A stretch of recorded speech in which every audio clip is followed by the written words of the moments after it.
সারা বিশ্বের কূটনীতি এবং রাজনীতিতে একটি কথা সবাই জানে যে ট্রাম্প আসলে কি করতে চান, কখন কি বলবেন, কখন কি করবেন, এটা আসলে কেউ বুঝতে পারে না। তিনি নিজেও বলেছেন যে আমি কখন কি করব তা আমি নিজেও জানি না, অথবা বলেন যে কখন কি করতে হবে সেটা আমি ভালো করেই জানি। এবারও তাই হলো। হঠাৎ করেই যুদ্ধবিরতির ঘোষণা, সেই ঘোষণায় অনেকে চমকে গেছে, যেখানে একেবারে যুদ্ধাঙ্গদেহী মনোভাব, ইরানকে শেষ করে দেওয়া হবে, ইরানের সরকার পাল্টে দেওয়া হবে, এমন হাক ডাক। শেষ পর্যন্ত আসলে কি হলো? শেষ পর্যন্ত যেটা দাঁড়ালো, ইরান ক্ষেপণাস্ত্র ছুড়ল কাতার এবং ইরাকের ঘাঁটি লক্ষ্য করে। সেখানে ট্রাম্প ধন্যবাদ জানালো ইরানকে, বলল তাদের স্বল্প ক্ষয়ক্ষতি হয়েছে। মনে হচ্ছে যেন এটা একটা অ্যারেঞ্জড একটা গেমের মতো।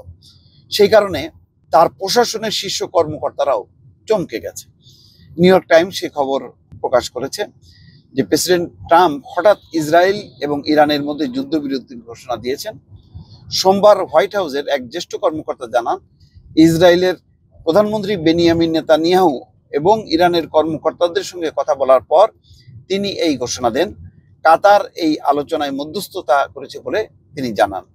গণমাধ্যমে প্রকাশ্যে আলোচনার অনুমতি না থাকায় নাম প্রকাশে অনিচ্ছুক এক কর্মকর্তা বলেন যে কাতারের আমির Sheikh Tamim bin Hamad Al Thani যুদ্ধবিরতির আলোচনায় ভূমিকা রাখেন। গতকাল সন্ধ্যায় 6টার কিছু পর এই ঘোষণা দেওয়া হয়। প্রেসিডেন্ট ট্রাম্পের নিজের প্রশাসনের কিছু শীর্ষ কর্মকর্তাও এই ঘোষণায় বিস্মিত হন। তার মানে হচ্ছে কি, ট্রাম্প এমনভাবে তিনি কাজগুলো করেন যেটা তার প্রশাসনের কর্মকর্তারাও জানেন না। যেমন ওই যে তুলসী গ্যাবার্ড, সে বলছিল যে ইরানের হাতে যে পরমাণু আছে, অস্ত্র আছে, এবং সেটা পারমাণবিক বোমা তৈরি মতন যথেষ্ট, এরকম কোনো তথ্য তাদের কাছে নেই, গোয়েন্দা সংস্থার কাছে নেই। অথচ তুলসী গ্যাবার্ড হচ্ছে গোয়েন্দা সংস্থার পরিচালক, এবং তার নিয়োগ নিয়ে যথেষ্ট বিতর্ক ছিল যে একজন সেনাবাহিনীতে কর্মরত একজন এক্স অফিসারকে এত বড় দায়িত্বে দেওয়া ঠিক হয়েছে কিনা। সবকিছুকে উপেক্ষা করে তুলসী গ্যাবার্ডকে নিয়োগ দিল, এবং তুলসী গ্যাবার্ড যখন বলল যে তেহরানের এই পরমাণু অস্ত্রের এটা সম্পর্কে তাদের কাছে কোনো তথ্য নেই, তখন কিন্তু ক্ষুব্ধ হলো ডোনাল্ড ট্রাম্প এবং বলল যে সে কিছু জানে না।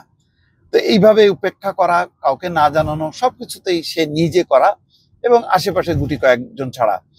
আসলে স্বৈরাচারের যে সংজ্ঞা, সেইটা যদি আমরা বিশ্লেষণ করি তাহলে দেখা যাবে যে ট্রাম্প হচ্ছে এই মুহূর্তে সবচেয়ে বড় স্বৈর শাসক, যে তার নিজের দেশের, তার দলের, তার সরকারের কাউকে না জানিয়ে অনেক ঘটনা ঘটান।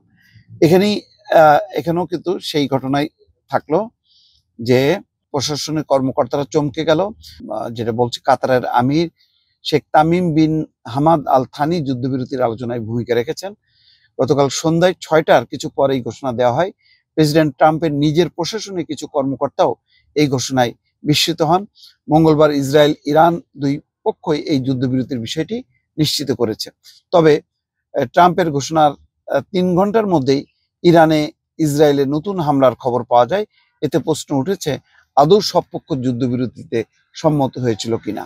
এক জ্যেষ্ঠ কর্মকর্তা বলেন, ভাইস প্রেসিডেন্ট জেডি ভ্যান্স, পররাষ্ট্রমন্ত্রী মার্কো রুবিও এবং ট্রাম্পের বিশেষ দূত স্টিভ উইটকফ যুদ্ধবিরতির পক্ষে চাপ প্রয়োগে প্রেসিডেন্ট ট্রাম্পকে সহায়তা করেন।